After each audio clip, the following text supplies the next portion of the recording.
안녕하세요, 엘리입니다. 오늘은 서킷 입문 루트에 대해서 컨텐츠를 찍어볼 건데요. 요즘 공도를 타시는 분들도 서킷을 많이 입문하시잖아요. 그래서 어떤 식으로 입문하는지 그런 루트에 대해서 얘기를 해보려고 합니다. 질문해주세요. 하루에 50에서 60만 원입니다. 세부적으로 얘기해 주시면? 일단 대한민국에 있는 바이크 서킷, 차도 같이 타는 그런 서킷이 크게 두 군데가 있어요. 인제 스피디움, 그 다음에 그 영암 F1 서킷, 이렇게 두 군데가 있어요. 미니 서킷은 뺄게요. 왜냐하면 영암 서킷에 같이 붙어 있거든요. 근데 영암 서킷은 목포에 있어요. 되게 멀죠? 그리고 인제 스피디움은 강원도 인제에 있어요. 그렇기 때문에 일단은 그쪽까지 왔다 갔다 하는 화물 비용이 한 15만 원에서 20만 원 정도 합니다. 그리고 하루 서킷을 이용하는 이용료가 20만 원에서 25만 원이 해요. 이게 내년에 되면 올라갈 수도 있고 안 올라갈 수도 있고 더 내려갈 수도 있습니다. 그리고 기본적으로 바이크를 서킷 안에서 트랙에서 타려면 기름도 있어야 되고 하루 종일 타기 때문에 밥값, 도시락이 나오긴 해요. 이용료에서 밥값이 포함되어 있고 피트 사용료가 포함되어 있어요. 그 외적으로는 제가 준비해야 되는 게 기름, 그 다음에 내가 왔다 갔다 할 수 있는 차비나 톨비, 그 다음에 숙박, 당일날 가서 타고 올라오는 거면 상관이 없겠지만 보통은 아침 일찍 일정이 시작되기 때문에 전날에 가서 숙소에서 하루 자고 그 다음에 아침에 쾌적하게 타기도 합니다. 이렇게가 있습니다. 그러면 거의 대략 한 50만 원에서 60만 원? 그리고 중요한 게 소모품이에요. 서킷에서는 일반 공도에서보다 조금 하드 브레이킹이나 좀 스로틀을 좀 많이 당긴다거나 타이어를 많이 쓰거나 하기 때문에 타이어가 소프트한 것들은 금방 달 수가 있어요. 그래서 하루에 다 쓰는 건 아니지만 내가 타던 바이크의 타이어 마일리지에 따라서 소모품이 들고 안 들고 이것도 굉장히 커요. 브레이크도 마찬가지고 그런 거 빼면은 기본적으로 한 50에서 60만 원 든다고 생각하시면 될 것 같아요. 딱 그 비용을 지불하고 서킷에 갔어요. 그러면은 하루에 오토바이를 얼만큼 탈 수 있는 거예요? 하루에 하루 주구장창 타는 건 아니고 세션이 나눠져 있어요. 왜냐하면은 600cc 이상 좀 리터급이 타는 그런 조화, 그 다음에 쿼터급이지만 조금 빠르신 분들, 그리고 거의 입문하시면서 조금 초보자이신 분들, 이렇게 보통 3조로 나눠져 있고 사람이 많다 하면 거의 4조까지는 들어가더라고요. 여기에서 한 번 타는데 20분 정도 되고, 그리고 좀 널널하다 하면 25분 정도 나와요. 그거를 거의 한 4세션을 타기도 하고 5세션을 타기도 합니다. 제가 다니는 곳은 5세션? 한 번은 30분, 그 다음에는 다 20분씩 4번 이렇게 있고 그런 경우도 있어요. 그래서 이거는 일정 스케줄에 따라서 많이 달라지기도 해요. 저는 궁금한 게 진짜 일반인 분들은 팀도 없어. 그러면은 돈을 주고 갈 수는 있지만 그 피트도 사용한다고 쳐. 그러면은 오토바이 수리하고 뭐하고 이걸 모르잖아요.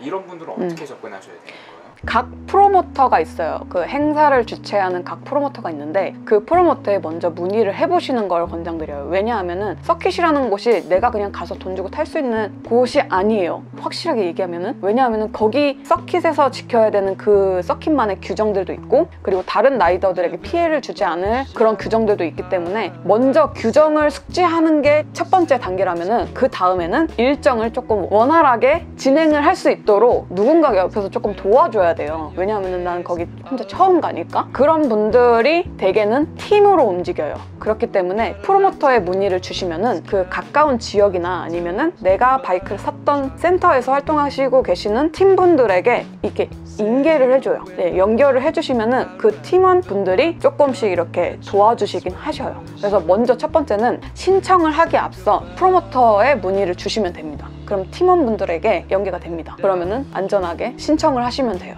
그러면 대부분 일반인 분들이 서킷을 들어가실 때 내구레이스, 트랙데이 이런 그 명칭들 있잖아요. 어떤 거에 참여를 하셔야 되는 거예요? 트랙데이에 참여하면 됩니다. 이게 프로모터에서도 행사가 여러 가지가 있는데 체험주행이라는 게 있어요. 체험주행은 이게 저는 안 해봤는데 이거 한 5만 원 정도인가 주고 그냥 트랙을 살살 도는 거예요. 어떻게 생겼는지. 그렇게 체험주행을 하는 경우가 있기 때문에 정말 궁금하시면은 트랙데이를 신청하기에 앞서 트랙을 그렇게 체험주행을 한번 신청을 해보시는 것도 나쁘지는 않아요. 인제에서도 하고 영암에서도 하는 걸로 알고 있습니다. 그렇게 해보고 좀 탈만한데라고 생각이 들어서 신청을 하게 되면은 내구 레이스, 그 다음에 그냥 레이스, 이거는 레이스예요, 말 그대로. 그렇기 때문에 트랙데이라는 것에 신청을 하면 됩니다. 보통 CC로 나눠져 있기 때문에 그 클래스를 정해서 신청을 하시면 돼요. 그 체험 주행이라고 말씀하신 거는 그냥 본인의 바이크가 없어도 할 수 있는 거예요? 아니요, 자기 바이크가 있어야 되고 체험 주행은 꼭 원피스가 아닌 투피스에다가 그냥 라이딩 기어, 자켓, 라이딩진 이거는 필수, 이렇게만 입고 가서 체험을 할 수 있는 걸로 알고 있어요. 그런데 트랙데이는 필수로 들어가야 되는 장비가, 이거 얘기해도 되지? 필수로 들어가야 되는 장비가 일단 슈트, 그 다음에 가슴 보호대, 등 보호대, 그리고 헬멧, 그 다음에 헬멧 리무버, 이거 되게 중요해요. 헬멧 리무버, 그 다음에 글러브, 그 다음에 부츠, 이렇게가 있습니다. 부츠도 그냥 짧은 그런 라이딩 부츠가 아니고 이렇게 발목 종아리까지 오는 이런 부츠여야 돼요. 라이딩 글러브를 제가 안 가져왔지만 라이딩 글러브도 여기 손목 위에까지 오는 그런 레이스 글러브를 껴주셔야 됩니다. 그러면 그 프로모터에 문의를 할 때 어떻게 문의해요? 뭐 SNS 아니면? 오케이. 프로모터가 세 군데가 있어요. 첫 번째로 라이딩 하우스 트랙 클럽, 그 다음에 KMG, 그 다음에 모토커드, 이렇게 세 가지가 있어요. 근데 모토커드는 보통 인제 스피디움에서 많이 타세요. 그리고 나머지 두 프로모터는 영암에서 많이 주최를 많이 하셔요. 근데 이제 각각의 프로모터들이 관리하는 사이트가 많아요. 기본적으로 인터넷에 쳐보시면, 검색을 하시면 나오는 사이트도 있고, 인스타그램, 그 다음에 페이스북에 굉장히 많이 올라오거든요. 그리고 카카오톡 채널, 이렇게 있어요. 그래서 그 채널에 각각 일정이 나와요. 1년에 이날 뭐 몇 월에 트랙데이가 진행될 거다라는 그런 일정을 다 공유해주기 때문에 그런 거를 읽기? 뭐라 해야 되지? 구독을 해주셔서 그 알림을 받아주시면은 그거에 대한 정보, 그런 것들이 많이 나와요. 그리고 규정 같은 것도, 제일 중요한 거, 이거를 시작하기 전에 규정이나 그런 것들은 아무도 안 알려줘요. 아무도 안 알려주기 때문에 사이트를 가서 규정을 어느 정도 숙지를 하시고 문의를 하시고 신청을 하시고 트랙데이를 즐겨주시는 거를 원칙으로 합니다. 정말 중요해요. 내 안전과 직결된 문제이기 때문에 규정은 내 스스로가 잘 알고 계셔야 됩니다. 그러면 혹시 트랙 들어갈 때 라이센스를 취득해야 되나요? 라이센스 있어야 됩니다. 근데 라이센스가 특별한 것이 아니에요. 그냥 그 이용 수칙을 준수했다라는 그냥 자격증? 그러니까 자격증이라고 하면 되게 특별해 보이지만 그냥 이용 수칙을 알았다, 들었다, 이 정도예요. 그렇기 때문에 라이센스를 취득할 때 기본적으로 지켜야 되는 사항들이 있잖아요. 그거를 진행을 해서 땄어요. 라이센스 땄는데 그렇다고 해서 내가 이 모든 서킷의 규정들을 알고 있는 게 아니기 때문에 따로 그 규정이나 위험, 주의사항, 이런 것들을 굉장히 잘 알고 있어야 돼요. 라이센스 비용과 라이센스 취득 과정 좀 간략하게 얘기해 줄 수 있을까요? 그 라이센스 취득 비용은 10만 원입니다. 처음 들어갈 때, 입문할 때 무조건 따셔야 되고요. 그리고 1년마다 갱신을 해야 되는데 갱신 비용도 10만 원이에요. 그리고 들어가서 그 교육 자료를 보여줘요. 원래는 수업을 하지만 지금 코로나 때문에 미리 영상으로 많이 하시더라고요. 그거를 숙지하고 그 필기 시험을 봐요.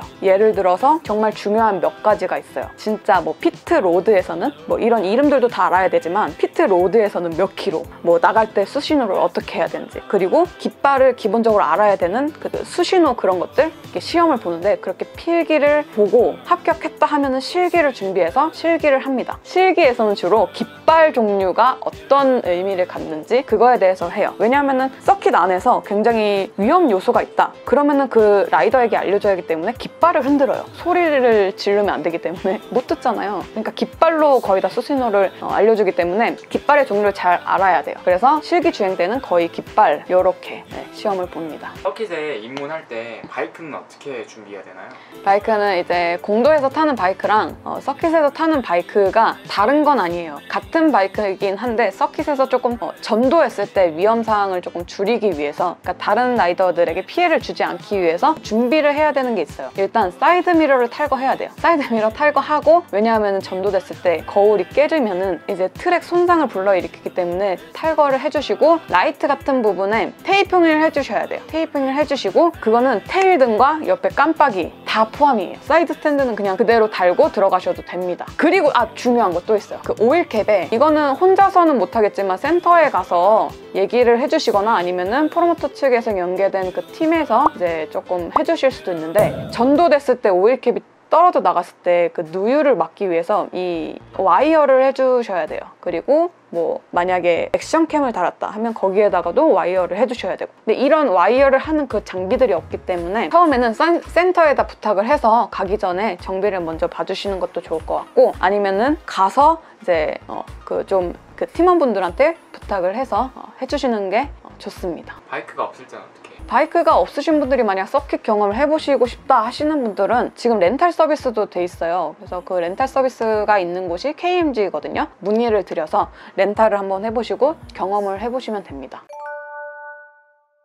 일단 서킷을 입문하고 싶으신 분들 중에서는 정말 서킷 트랙 안에 들어가면은 아, 내 세상이다 이럴 것 같지만 그렇지만은 않아요. 왜냐하면은 스포츠맨십이 부여되는 곳이기 때문에 다른 라이더의 주행이 방해되지 않게 그렇게 주행을 해야 되기 때문에 일단 첫 번째로 중요한 게 규정, 그리고 스포츠맨십에 어긋나는 그런 규정들도 나와 있어요. 그래서 그런 규정을 확실하게 숙지를 하고 들어가셔야 됩니다. 정말 중요한 것들이에요. 예를 들어서 타이어 예열을 하는 그 워머라는 게 있어요. 그런 거를 필수로 가져가야 되는 게 아니고 그런 거 필요 없어요. 안 해도 돼요. 뭐 한두 바퀴면은 예열이 올라오기 때문에 필요한 게 아니고 제일 가장 필요한 거는 규정을 숙지하는 겁니다. 네, 이렇게 입문 루트에 대해서 알아봤는데 제가 빠뜨린 게 있을 수도 있고 그리고 또 이해가 안 가시거나 궁금하신 것들이 있을 수도 있어요. 근데 제가 웬만하면 댓글을 다 확인하고 댓글을 달아주기 때문에 궁금하신 것들은 댓글로 물어봐 주시면 친절하게 답변을 드리겠습니다. 제가 뭐 프로모터는 아니지만 직접 물어봐서라도 제가 물어볼게요. 이 내용을 찍은 거에서 나와 있는 것들은 답변 안 할 거예요.